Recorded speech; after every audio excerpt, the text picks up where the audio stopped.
আমার স্বামী রোজ রাতে আমাকে পাত্তা না দিয়ে আমার স্বামীর বড় ভাইয়ের বউয়ের ঘরে চলে যেত। আমার স্বামী তার বড় ভাইয়ের বউয়ের ঘরে যাওয়ার পর থেকে দিদির কান্নার আওয়াজ শোনা যেত।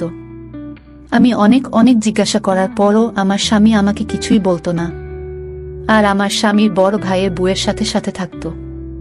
একদিন আমি তার ঘরে লুকিয়ে দেখি যে তারা দুইজন তো। আমার নাম রুমনা। আমি অনেক ছোট একটা ধনী পরিবারের মেয়ে ছিলাম না। আমার বাবা একটা ছোট্ট চাকরি করে আমার আর আমার বড় ভাইয়ের লালন পালন করত। আসলে আমাদের ছোটবেলায় আমাদের মা আমাদের ছেড়ে চলে গেছিল। তারপর থেকে আজ অবধি আমাদের বাবাই আমাদের দেখাশোনা করেছেন। আমরা দুই ভাই বোন অনেক বেশি পড়াশোনা করতে পারিনি, কারণ আমাদের বাবার কাছে এত পয়সা ছিল না যে আমাদের বেশি দূর পর্যন্ত পড়াশোনা করাতে পারে।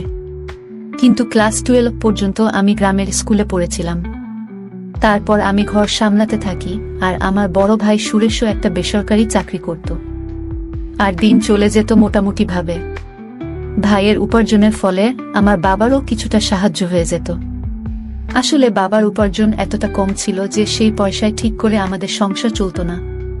কিন্তু যবে থেকে আমার ভাই উপার্জন করতে শুরু করেছে তবে থেকেই আমাদের ভালোভাবে সংসার চলতে শুরু করে। তারপর থেকে আমাদের জীবনে ভালো দিন আসতে শুরু করে, কারণ ভাইয়ের উপার্জিত টাকার পরিমাণ অনেকটাই বেশি ছিল। কিন্তু সমস্যা একটাই ছিল যে সে একটু বেশি রাগী ছিল আর খারাপ কাজে পড়ে গেছিল।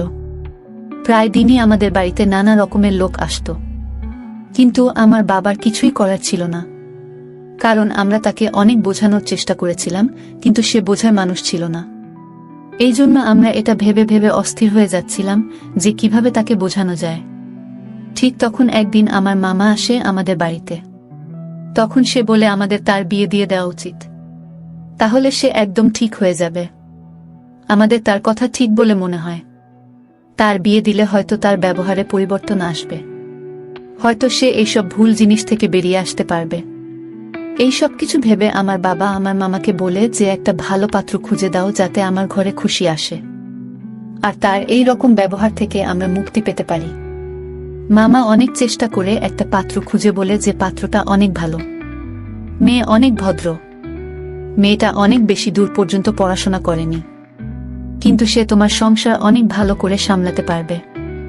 সেই জন্য আমার বাবা বলেন আমাদের কোনো জিনিসের দরকার নেই, শুধু সেই মেয়েটা ভালো হলেই হবে, যাতে সে আমার ছেলের আর আমার সংসারটাকে সামলে নিতে পারে। তখন মামা বলে আমরা রুমনার বিয়েটা ঠিক করে দিই, কারণ তোমার তো সেই রকম জমানো টাকা নেই যে বারবার খরচা করতে পারবে। দুইজনের বিয়ে একসাথে হয়ে গেলে বিয়ের খরচও একসাথে শেষ হয়ে যাবে। বাবা বলে যে না, এখনো রুমনার সেই বয়স হয়নি যে সে বিয়ে করে বৈবাহিক জীবন সামলাতে পারে। সেই জন্য আমি কিছুদিন পরে রুমনার বিয়ে দেব। আর রইল বাকি সুরেশের কথা, নেহাত সে খারাপ কাজে পড়ে গেছে, সেই জন্য তাকে বিয়ে দিতে বাধ্য হচ্ছি। তাছাড়া ছেলে মেয়ের মধ্যে অনেক পার্থক্য হয়। ছেলেদের তো ঘর সামলাতে হয় না, উল্টে তার দেখাশোনা করার জন্য একটা মেয়ে চলে আসে। কিন্তু এই মুহূর্তে যদি আমি আমার মেয়ের বিয়ে দিয়ে দিই তবে সে হাজারো সমস্যার মধ্যে পড়ে যাবে। না জানি শ্বশুরবাড়ির ভিতরে তাকে কি কি করতে হবে। সেই জন্য কিছু সময় পরে আমি রুমনার বিয়ে দেব, এখন না। সব শুনে মামা বলে কোনো সমস্যা না, যেমন তোমার ইচ্ছা। যাই হোক, এই সব ভেবে আমরা ভাইয়ের জন্য বিয়ের পাত্র দেখে অনেক ধুমধাম করে ভাইয়ের বিয়ে দিয়ে দিই।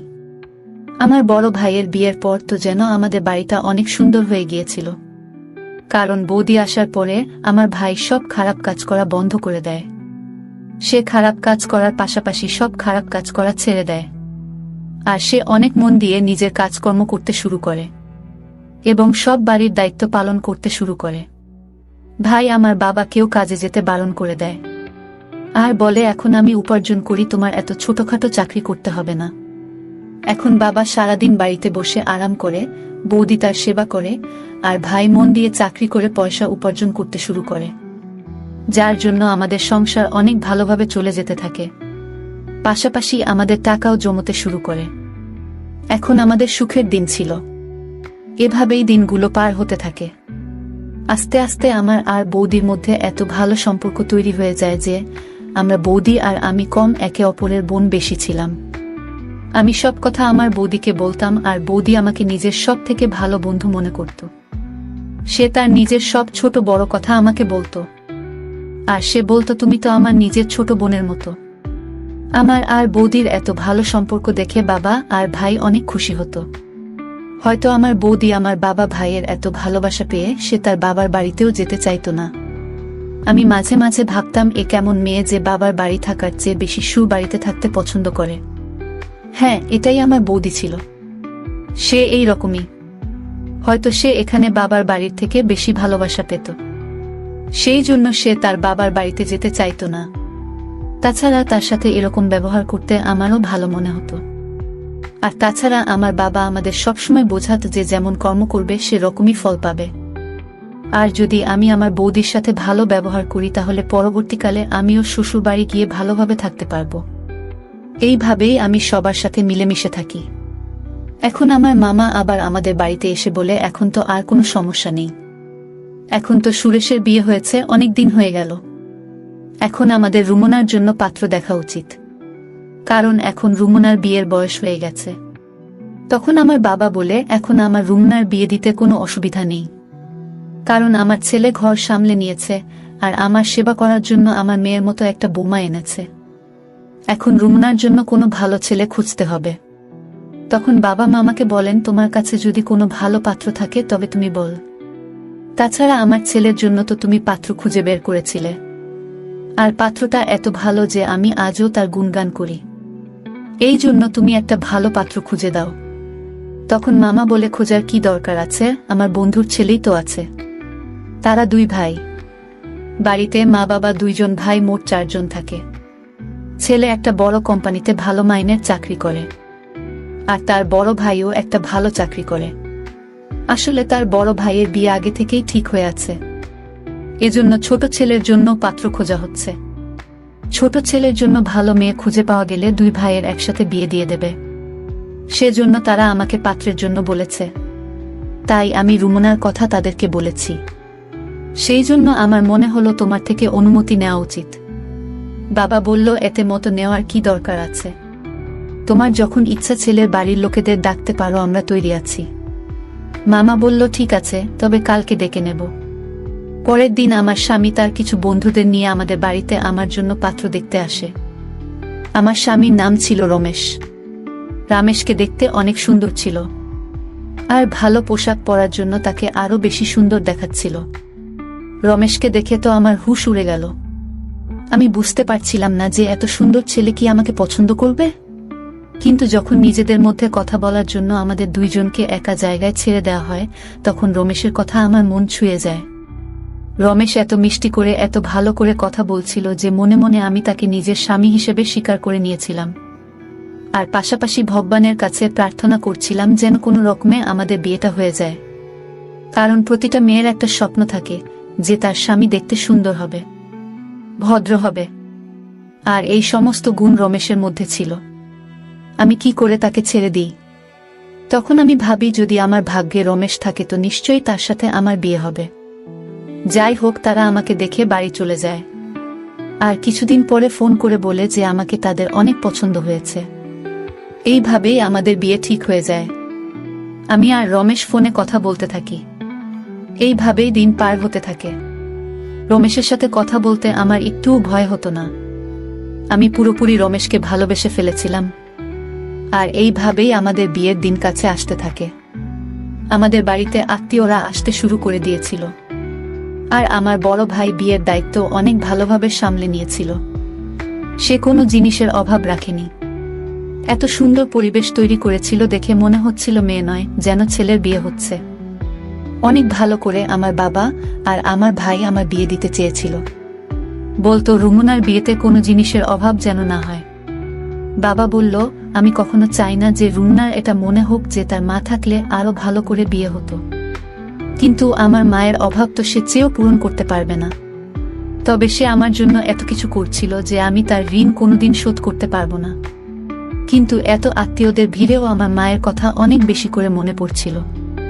আমি কাউকে এটা বোঝাতে দিইনি, কারণ আমি চাইছিলাম না যে সবার মন খারাপ হয়ে যাক, তারা সবাই অকারণেই চিন্তিত হয়ে পড়ুক।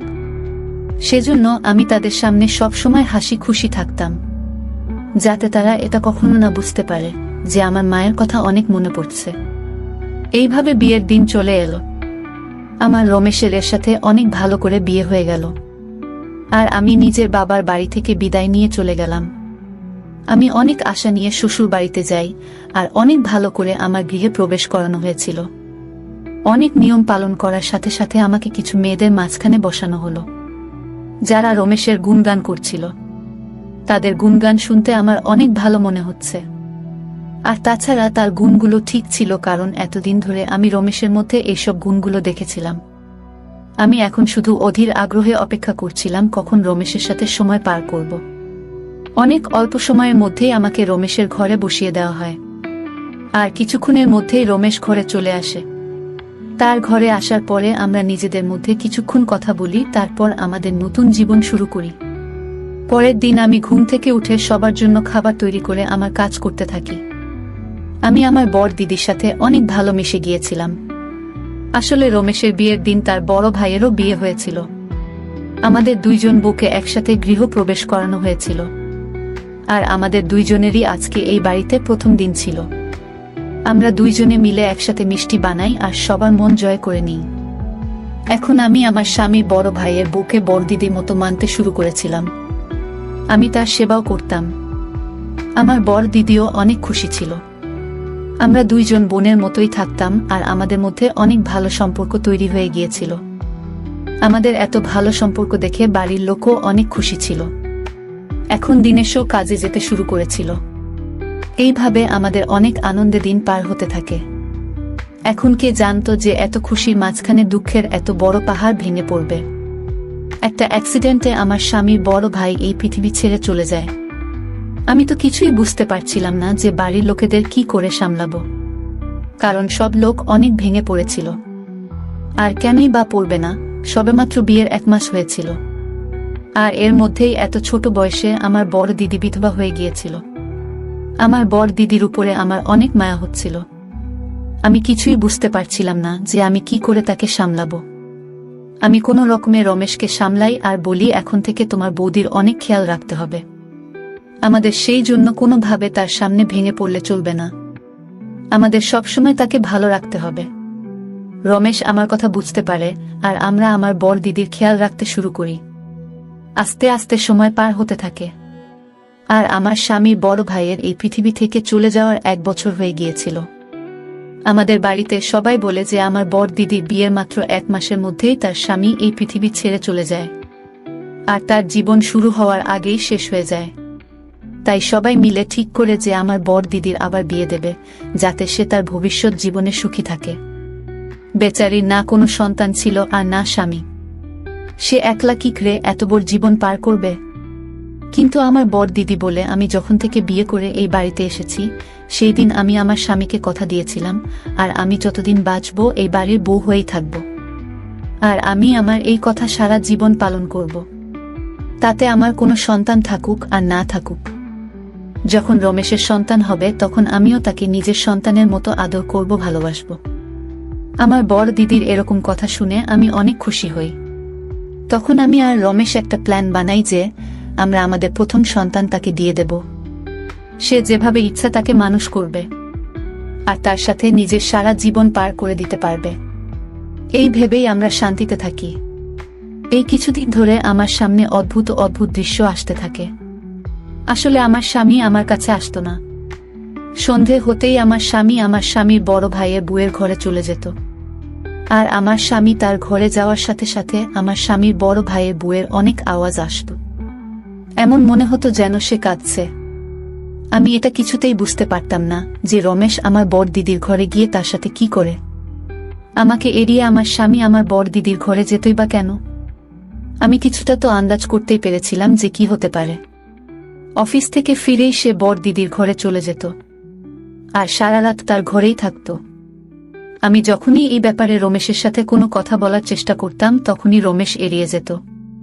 এখন আমার মধ্যে অন্য রকম চিন্তা আসতে থাকে যে আসলে হচ্ছেটা কি। রমেশ তার বৌদির ঘরে এমন কি করে? আর রমেশের যাওয়ার পর আমার বড় দিদি এত আওয়াজ কেন করে? আমি চেয়েও কিছু বুঝতে পারতাম না। আমি এই ব্যাপারে আমার বড় দিদিকে ও কেউ জিজ্ঞাসা করি, কিন্তু সেও কিছু বলে না। আমি বুঝতে পারছিলাম না যে আমি কি করে এদের রহস্য জানতে পারবো। আমার এখন সন্দেহ হতে শুরু করে যে নিশ্চয়ই তাদের মধ্যে কিছু একটা চলছে। তা না হলে রমেশ আমাকে কেন এড়িয়ে আমার স্বামীর বড় ভাইয়ের বউয়ের ঘরে যাবে?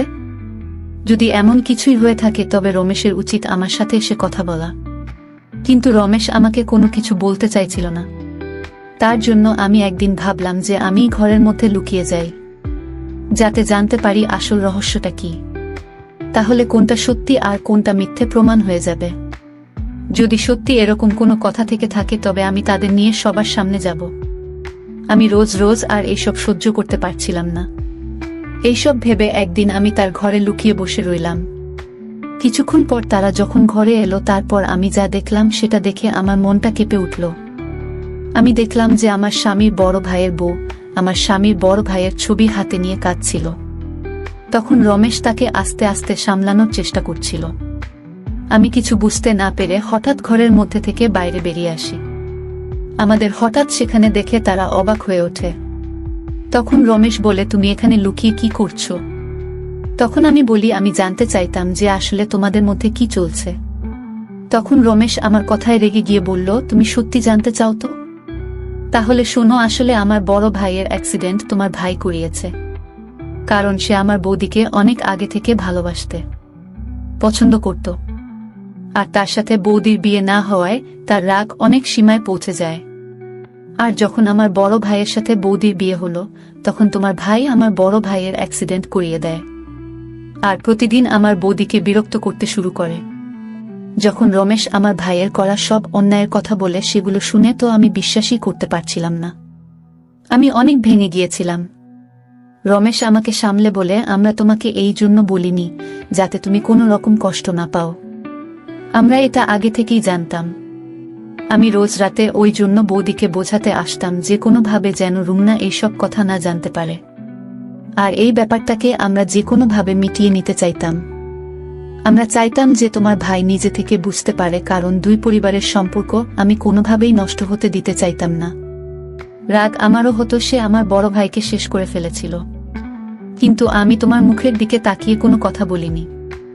যখন এইসব কথা আমার সামনে এলো তখন আমার মনটা কেঁপে উঠল। আমি চেয়েও আমার চোখের পানি আটকাতে পারিনি। আমি তো ভেবেছিলাম যে আমার ভাই ঠিক হয়ে গেছে, কিন্তু সে তো এত বড় কাজ ঘটিয়ে ফেলেছিল। আমি রমেশকে বললাম, তুমি তাকে শাস্তি দেবে কিনা এটা তোমার ব্যাপার, কিন্তু আমি তো তাকে সাজা দিয়ে ছাড়ব। যখন এইসব কথা আমি বাড়িতে জানাই তখন তারা পুলিশকে ফোন করে, আর পুলিশ এসে তাকে গ্রেফতার করে নিয়ে যায়। আমি সৃষ্টিকর্তাকে অশেষ ধন্যবাদ জানাচ্ছিলাম যে তিনি আমাকে এমন একজন স্বামী দিয়েছে যে সব সময় আমাকে বোঝায়, আমাকে সামলে রাখে। আমি তো শুধু শুধু তার উপরে সন্দেহ করছিলাম, কিন্তু সে তো আমার জন্য নিজের বড় ভাইয়ের অপরাধীকেও ছেড়ে দিয়েছিল। আমি রমেশের হাত ধরে তার কাছে ক্ষমা চাই, আর আমার স্বামীর বড় ভাইয়ের বউয়ের কাছেও ক্ষমা চাই। তখন আমার বড় দিদি বলে, যা হবার তা হয়ে গেছে, আমরা তোমাকে কথাগুলো জানাতে চাইনি। সেই জন্য রমেশ আমার ঘরে এসে আমাকে সান্ত্বনা দিত।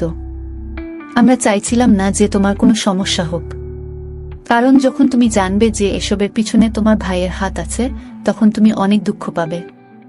এটা আমরা অনেক ভালো করেই জানতাম।